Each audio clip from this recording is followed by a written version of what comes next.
Hello जी, नमस्कार। मैं हूं दीपक और आप देख रहे हैं टीएसके टॉक्स। तो कल रात के एपिसोड से खानजादी के बारे में कुछ लाइनें मैं व्यक्त करना चाहूँगा कि एक लड़की थी दीवानी सी, चोरी चोरी चुपके चुपके कंबल में चेस खेला करती थी। जब भी मिलता था उससे एक ही बात करती थी, हमको घर जाना है, हमको घर जाना है, हमको घर जाना है। और अभिषेक को देख करके सिर्फ एक ही डायलॉग बोला करती थी, हमारे दिल में इसके लिए डुक डुक होता है, डुक डुक होता है, डुक डुक होता है। ये खानजादी जिसके दिल में अभिषेक के लिए डुक डुक होता था और उस अभिषेक के साथ ही कंबल में चेस खेला करती थी। ऊंट टेढ़ा, हाथी सीधा, घोड़ा टाइगर। जिस तरह से घोड़ा टाइगर छलांग मारता है, उसी तरह से खानजादी जो है वो छलांग मार करके घर के बाहर आ चुकी है। अच्छा, खानजादी का एलिमिनेशन होना तो सर्टेन था। हालांकि जब ये नॉमिनेशन हुआ था, तब मैंने कहा भी था ना कि इसको खानजादी ने चौका मारा है, विकी को 5 वोट आए थे और अभिषेक ने छक्का मारा था। और उस समय मैंने कहा भी था कि देखते हैं भैया क्या होता है क्या नहीं होता है, क्या ये खानजादी को निकालेंगे या फिर नो एलिमिनेशन होगा। क्योंकि अभिषेक को तो निकालेंगे नहीं, क्योंकि ये अभिषेक जो है भैया, ये तो चिंटू चिंकी की लव स्टोरी का तीसरा पहिया है। और विकी भैया जो कि अंकिता जी के पतिदेव हैं, और अंकिता जी अपने पतिदेव से एक कमरे से दूर आ जाएं, वो विकी तो रो रो करके बुरा हाल हो जाता। अंकिता का शो से बाहर जाएगा विकी, तो अंकिता का तो पता नहीं क्या ही हाल होगा। तो विकी और अभिषेक तो कहीं नहीं जाने वाले थे। अब बस ये था कि खानजादी जाएगी या नहीं जाएगी, क्योंकि एक रोमांटिक एंगल वो कंबल में चेस वगैरह तो चल ही रहा था। बट खानजादी बार बार बोल भी रही थी, मेरे को निकाल दो निकाल दो निकाल दो। अल्टीमेटली जो है बिग बॉस उन्होंने खानजादी की दुआ जो है उसे कबूल कर लिया। लेकिन खानजादी का जो एलिमिनेशन हुआ है, सलमान खान ने बाद में बताया कि अभिषेक तुमने बजर यूं ही वेस्ट कर दिया भैया, 12 घंटे किचन चला करेगा घर में, पूरे वीक 12 घंटे। अब एक बात समझने की कोशिश करें, ये जो एलिमिनेशन का जो नौटंकी या जो ड्रामा रचा गया है, इन्हें मेकर्स को पता था कि निकालना खानजादी को ही है। अच्छा, खानजादी को सबसे कम वोट आए ऐसा बोला है सलमान खान ने, लेकिन सोशल मीडिया पर तो भैया कुछ अतरंगी ही खबरें चल रही थी। आप ये ट्वीट पढ़िए सो कॉल्ड खबरीज के, बिग बॉस के एक्सपर्ट्स के, ओ माय गॉड, अभिषेक से ज्यादा वोट आने लग गए हैं खानजादी को, जनता का जो प्यार है वो खानजादी पर उमड़ रहा है। अब देखिए भाई, मैं तो पता नहीं कब से आपको ये चीज़ बार बार बताता आया हूँ कि बिग बॉस की वोटिंग ट्रेंड सब फर्जी होते हैं। ये तो वही बात हो गई कि मैं अपने यूट्यूब चैनल पर एक पोल रख लूँ और आपसे पूछूं कि आप किसको सेव करने वाले हो, और मान लीजिए 20 वोट आए, 40 वोट आए, या किसी को 1000 वोट आए, उस 1000 वोट में किसको सबसे ज़्यादा वोट आए उसके आधार पर मैं एक वोटिंग ट्रेंड बना दूं। देखो दोस्तों, ये ऊपर है वो नीचे है, ये ऊपर है वो नीचे है। जबकि हकीकत में बिग बॉस की वोटिंग अगर वाकई में ऑथेंटिक और जेन्युइन होती, तो जैसे कि हम इलेक्शन कमीशन का डेटा देखते हैं वेबसाइट के ऊपर कि किस कंटेस्टेंट को कितने वोट मिले, किस रीजन से, किस एरिया से, किस कम्युनिटी से, किस वार्ड से, किस बूथ से किसको कितना कितना परसेंटेज ऑफ वोट मिला है, ये सारा डेटा आपको मिल जाता है। लेकिन बिग बॉस में तो आप देखते ही नहीं है, बस सलमान ने बोल दिया इसको ज़्यादा है, उसको कम है, लोगों ने मान लिया।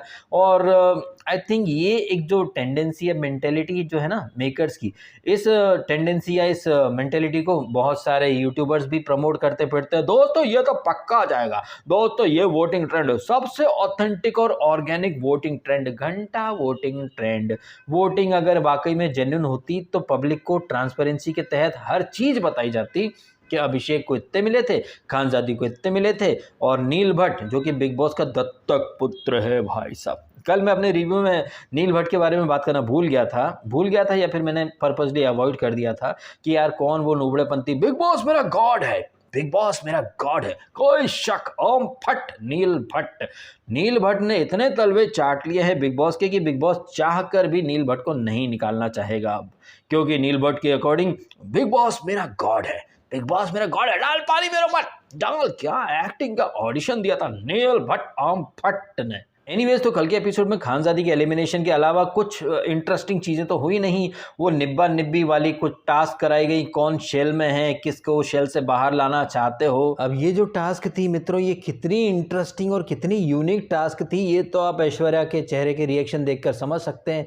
इतनी बोरिंग, इतनी नीरस, इतनी मोनोटोनस ये टास्क, क्योंकि यहाँ पर कमोबेश वही बातें हो रही थी जो आप थ्रू आउट द वीक देखते हैं। एक दूसरे से ये लोग लड़ते रहते हैं, जाहिर सी बात है ये उसी अकॉर्डिंग यहाँ पर भी फैसले ले रहे थे। जबकि रिंकू चौधरी ने वीकेंड का वार के बाद से अपना पाला बदलने की कोशिश करी है, बट आई वाज एक्सपेक्टिंग कि सारे घर वाले मुन्नी बदनाम को बोलेंगे भैया ये शेल में रहता है, कमरे में कुछ और बोलता, नंगे दमके नंगे दमके, लेकिन बाहर आकर अरे मैं तो प्यार से बोलता हूँ। तो सबसे ज्यादा शेल में तो ये सो कॉल्ड माइंडेड है, इसके पता नहीं ये इस नल्ले के फैंस भी इसको माइंडेड माइंडेड बोलते, जबकि एक नंबर का नूबड़ा नल्ला है, सिर्फ शेल में, मतलब फट्टू चंद फटोलिया है ये मुन्ना बदनाम, बट इसी को ज़्यादातर लोगों ने इग्नोर ही करा। तो ये कौन किसको शेल से बाहर निकालना चाहेगा, इस टास्क को हमने सिरे से इग्नोर कर दिया। भारती आई थी हर्ष के साथ, वो कॉमेडी कर रही थी, कुछ उसने खबरें वगैरह पढ़ी कि खानज़ादी का दिल डुक-डुक करता है किसी और के लिए, किसी बीमार के लिए, और अनुराग को लगा उसका चांस है। ये कुछ 1-2 कॉमेडी वाली मैंने चीज़ें उसकी देखी, सुनी। और हाँ, जिस तरह से ये भारती ने वो मनारा चोपड़ा की धज्जियाँ उड़ाई हैं मुँह बना-बना करके, मनारा चोपड़ा में अगर थोड़ी-सी भी शर्म होगी तो वो मुँह बनाना छोड़ देगी, क्योंकि वाक़ई में ना ये मनारा चोपड़ा इतनी क्रिंज लगती है जब वो 17 तरह के मुँह बनाती है। और आपने भी देखा कि ये जो वीकेंड के वार के आफ्टर इफेक्ट्स है, तो वो मुन्नी बदनाम का पल्लू पकड़ करके बैठ गई। देखो, you can have fun with me, fun with me. अरे तू नागिन है, तू फन विथ मी करके उसको फन से डस लेगी। Fun with me, I give you that permission, आप मेरे साथ तो ये मनारा चोपड़ा, मुंह बनाने वाली मनारा चोपड़ा उर्फ हिंदी वाली गाली, अपनी अंग्रेजी वाली गाली का जो है वो दामन नहीं छोड़ना चाहती है, जबकि वीकेंड का वार में बुरी तरह से नींबू की तरह निचोड़ करके रख दिया सलमान खान ने। और सलमान खान ने कल कहा भी कि हमने भैया मुन्नी बदनाम को उनके गेम की सच्चाई, गेम होगा तो उसकी सच्चाई दिखाई जाएगी ना। वैसे कल के एपिसोड में फ्लो में अंकिता लोखंडे के मुंह से एक शब्द निकला था कि यहाँ किसका गेम है ही कहाँ, किसी का कोई गेम नहीं है। और मुझे सच में बहुत हंसी आती जब मैं कमेंट्स पढ़ता हूँ ना कि भाई उसका गेम अच्छा है, उसका गेम अच्छा है। कोई गेम नहीं भाई साहब। और कुछ रील्स आई हैं मेरे पास जहाँ पर सो कॉल्ड एक्सपर्ट्स कह रहे भाई मुन्नी बदनाम बहुत स्मार्ट है, उसका गेम बहुत अच्छा है। कहाँ गेम है यार? ये जो बंद कमरे में कुछ और बोलना, बाहर कुछ और बोलना, क्या इसको आप गेम कहते हैं क्या? गेम का तो आई थिंक जी भी नहीं है उस घर में किसी के पास। अभी कितनी बेशर्मी की बात है कि वो लोग जो कि बिग बॉस में जा चुके हैं, खुद को एक्सपर्ट बोलते हैं, वो लोग भी ये झटोकले मुन्नी बदनाम को गेमर बोल रहे हैं, जबकि ये गेम के नाम पर क्या करता है, मेरी अम्मी ने एसिड पी लिया था, मेरे पास पैसे नहीं थे, मैं गरीब हूँ। काहे का गरीब है यार? लॉकअप जैसा शो करके आया है, यूट्यूब पर मिलियंस ऑफ सब्सक्राइबर हैं, करोड़ों रुपए छाप रहा है बिग बॉस में बैठकर भी, फिर भी गरीब है, ये है विक्टिम कार्ड, जब देखो तब गरीब कार्ड, ये कार्ड, कागज नहीं है कार्ड, अम्मा जल गई कार्ड, ये कार्ड, वो कार्ड, 17 तरह के कार्ड खेलता है। सलमान खान भी बोलते हैं कि भैया दुखड़ा मत सुनाओ, कब तक लूप में चलोगे, कब तुम्हारी पंचा सुनकर के नींद आ जाती है। और ऐसे सुबक्कड़ को, लेजी बफेलो को लोग गेमर बोल रहे हैं। मुझे तो भाई हंसी आती है ऐसे लोगों के ऊपर जो सिर्फ व्यूज़ के लिए एक लपड़ छट्टे जिहादी को चने के झाड़ पर चढ़ाए जा रहे हैं, उसे एंटरटेनर और गेमर बोल रहे हैं, जबकि न इसका एंटरटेनमेंट से कोई लेना देना है, ना ही इसका गेम से कोई लेना देना है। और इसकी पोल पट्टी जब खोल देते हैं, इसके विक्टिम कार्ड को एक्सपोज करते हैं, तो लोग बोलते हैं अरे उसकी अम्मी ने जो वो पी लिया था एसिड, सिंपैथी दो। काहे की सिंपैथी दो बे? इसकी एक अम्मी ने एसिड पी लिया तो उसको सिंपैथी दो, लेकिन ये झटुकला गोधरा कांड में जो लोग मारे गए तो उनके ऊपर चुटकुले बनाता है, तब कोई नहीं बोलता इंसानियत का ज्ञान या वो ज्ञान। तो जैसा ये दोगला, सिर्फ दोगले ही और हिपोक्रेट और महालीचड़ लोग ही इस मुन्नी जिहादी को सपोर्ट कर रहे हैं। भैया सीधी सी बात है, गेम का आता पता है नहीं, गेमर बोलते फिर रहे हैं भोसड़ी वाले। और ये जो शब्द है गेम यानी कि खेल, ये आई थिंक बिग बॉस 15 के पहले तक ही होता था। I think big boss 13 was the last season जहाँ पर एक्चुअली में आपको गेम भी दिखता था।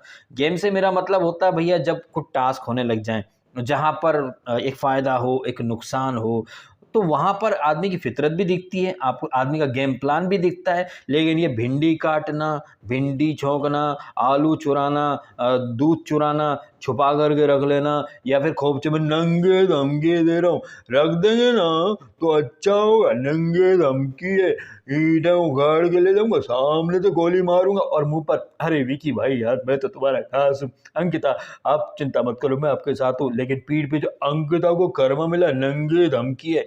भाई इस चीज को स्मार्टनेस नहीं, इस चीज को स्टुपिडिटी बोला जाता है। लेकिन जो एक स्टुपिड से मुन्नी बदनाम के फैंस हैं, ऑब्वियसली वो भी स्टुपिड ही होंगे ना। तो एक बात कही जाती है कि पानी से पानी मिले और मिले कीच से कीच, ज्ञानी से ज्ञानी मिले और मिले नीच से नीच। तो मुन्नी बदनाम उर्फ मुन्ना जिहादी के जितने भी सपोर्टर है, फैन है, वो एक नंबर के नीच, लीच, गलिच और स्टूपिड प्राणी हैं, तभी उन्हें वो लपड़ झंडे जिसको कि सलमान खान ने बुरी तरह से एक्सपोज कर दिया, लेकिन उसे ऐसे सपोर्ट करे, दोस्तों वो बहुत स्मार्ट है, दोस्तों वो बहुत स्मार्ट है, वो स्मार्ट है तो मैं अमेरिका का प्रेसिडेंट हूँ दोस्तों।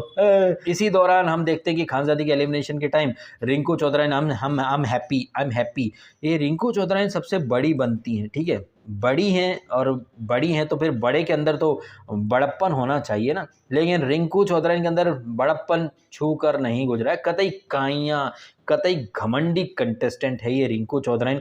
एनीवेज खानजादी का हो गया है एलिमिनेशन, लेकिन घर में खानजादी के जाने के बाद सदस्यों की संख्या जो है वो कम नहीं हुई है, क्योंकि एक गया है तो दूसरा आ भी तो गया है, और जो दूसरा आया नहीं, अरे वो तो आ रही है, आयशा नाम है, और वो मुन्नी बदनाम को भैया भर भर के एक्सपोज करने वाली है कि क्या भैया डबल डेटिंग करता है, लड़कियों को यूज एंड थ्रू करता है, देखना पड़ेगा भैया ये आयशा कैसे कैसे इसकी कच्चियाँ फाड़ती है। और कल सलमान खान ने जो कहा था ना कि ये मुन्नी बदनाम हर चीज़ अधूरी छोड़ देता है, अधूरी एक्चुअली में छोड़ देता है, पहली बीवी के जो थी उसे अधूरा छोड़ दिया, बच्चा जो था उसे छोड़ दिया, फिर मुन्नी बदनाम ने वहाँ लॉकअप में कच्चा बनियान धोने वाली को पकड़ा, उसे छोड़ दिया, सायशा को पकड़ा, उसे छोड़ दिया, अजमा फल्ला और वो पूनम पांडे उन्हें यूज़ करा, फिर छोड़ दिया, और आपने यहाँ इस बिग बॉस के अंदर तो आप देख ही रहे हैं, विकी और अंकिता से दोस्ती करी, उन्हें छोड़ दिया, फिर अब यहाँ पर ये क्या बोलते हैं, ये मनारा चोपड़ा, इसको पकड़ा, उसे छोड़ दिया, वो तो बिग बॉस ने फेविकोल लगा करके फिर से चिपका दिया। और अब ये जो गर्लफ्रेंड आ रही है इसकी मुन्नी बदनाम की, आयशा नाम की, वो सोशल मीडिया पर ऑलरेडी बवाल करके आ रही है कि ये मुन्नी बदनाम ऑलरेडी शादीशुदा एक बच्चे का बाप एक 17 या 18 साल की लड़की को डेट कर रहा था, साथ में आयशा नाम की लड़की को भी डेट कर रहा था। अब इन सारी चीज़ों को देखें तो कुछ चीज़ें आप इजीली समझ सकते हैं कि ये मुन्नी बदनाम सबसे पहले तो एक नंबर का ठरकी है, ठीक है, कैरेक्टरलेस है, औरतों को सेक्स स्लेव्स की तरह वो यूज़ करना चाहता है। अदरवाइज़ आप खुद सोचिए, शादीशुदा है, बच्चे का बाप है, और ये चीज़ ना उसने लॉकअप में एंड तक छुपा करके रखी थी, जबकि हकीकत में अगर मान लीजिए कोई शादीशुदा इंसान है जिसका बच्चा है, तो उसको तो मतलब पहले से ही ये चीज़ें दिमाग में रहती ना कि नहीं भैया बाहर दिखेगा कैमरेज़ में, मुझे लव एंगल वगैरह कुछ नहीं करना है, सीधा दूर रहो, लेकिन नहीं, वहाँ पर वो कच्चा बनियान के साथ उसने लव एंगल खेला, मुंजली का हैशटैग, फिर बाहर जब वो लॉकअप ख़त्म होने के बाद आया था तो हमने उसकी कहीं कोई वीडियो या कोई तस्वीर उसके बच्चे के साथ नहीं देखी। इनफैक्ट वो 17 साल की लड़की के साथ वो कंगना की पिक्चर की पार्टी वगैरह, पिक्चर हिट होने की पार्टी नहीं, पिक्चर लगे उसके पहले जो इवेंट वगैरह होते हैं ना, पार्टीज़ वगैरह, उसमें उस लड़की के साथ वो गया, कभी भी तब उसके मुंह से अपने बेटे की फिक्र जिक्र कुछ नहीं दिखाई दिया। लेकिन अब बिग बॉस में आया तो मैं अपने लड़के के लिए जी रहा हूँ, मेरी ज़िंदगी का वही है, मेरी अम्मी ने 3.5 के लिए एसिड पी लिया। और ये मुन्ना जिहादी के फैंस हमसे एक्सपेक्ट करते हैं कि उसकी अम्मी ने एसिड पी लिया था तो हम उसका मजाक ना बनाएं, लेकिन ये मुन्ना जिहादी और इसके फैंस कितने बड़े वाले हरामखोर हैं ना कि गोधरा में जो लोग जला करके मार दिए गए उनके ऊपर ये मुन्ना जिहादी जोक बनाता है, तब कोई नहीं बोलता, तब कोई ज्ञान नहीं देता कि भाई इंसानियत दिखाओ या फिर सेंसिबिलिटी कहाँ चली गई तुम्हारी, सारी सेंसिबिलिटी का ज्ञान हमारे ऊपर उड़ेला जाता है। खैर देखते हैं ये आयशा कितना बवाल करती हैं और कितनी ठंडी दिखती है, आने वाले दिनों में पता चल जाएगा। और रही बात इस एपिसोड की, तो खानजादी के एलिमिनेशन के अलावा तो कुछ हैपनिंग इंटरेस्टिंग चीज़ें हुई नहीं है। वो चिंटू चिंकी रूठना मनाना, ये क्यों बोला वो क्यों बोला, तू वहाँ चला गया इधर चला गया, मुन्नी बदनाम अपना अलग वहाँ लेटी हुई है तो वो हिंदी वाली गाली उसके साथ वो कर रही है पंचायत वगैरह, यही सब कुछ रहा है। इन चीज़ों के अलावा आज वो सोहेल और इनका अरबाज का शो आने वाला है, तो भाई क्या बताएं, मतलब मूड हुआ तो देखूंगा, अदरवाइज आज इंडिया का मैच है तो शायद वो देखना प्रेफर कर लूँ मैं, बिकॉज ये सोहेल खान और अरबाज खान की बकलोलपंती, फिर ऐश्वर्या और ये अंकिता की फाइट, भाई वो लूप मोड वाला सीन है।